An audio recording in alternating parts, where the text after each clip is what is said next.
my dear students.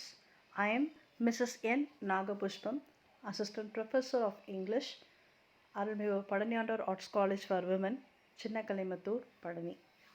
And today in this video, I am going to talk about Women to Man, a beautiful poem written by Judith Wright. Judith Wright was a prolific Australian poet, critic, and short storyteller who published more than 50 books. Wright was also an uncompromising environmentalist and a social activist campaigning for aboriginal land rights. The poem Women to Man is about the fear of a woman in giving birth to a child. It clearly exhibits the psyche or the fear of a pregnant woman. The poem opens with the description of the child, a fetus. The woman, the mother, is anxious about the birth of the child. The eyeless laborer in the night, the selfless, shapeless seed I hold, builds for its resurrection day. Silent and swift and deep from sight, foresees the unimagined light. There is no child with a child's face. This has no name to name it by, yet you and I have known it well. This is our hunter and our chase, the third who lay in our embrace. This is the strength that your arm knows, the arc of flesh that is my breast, the precise crystals of my eyes. This is the blood's wild tree that grows, the intricate and folded rose. This is the maker and the made. This is the question and reply, the blind head butting at the dog, the blaze of light along the blade. Oh, hold me, nor I'm afraid. The poem opens with the description of the child, a fetus. The mother, she describes the child as an eyeless laborer that grows inside the darkness of her womb. She holds the child in her womb. The fetus is said to be shapeless and selfless. Childbirth is compared with the resurrection day.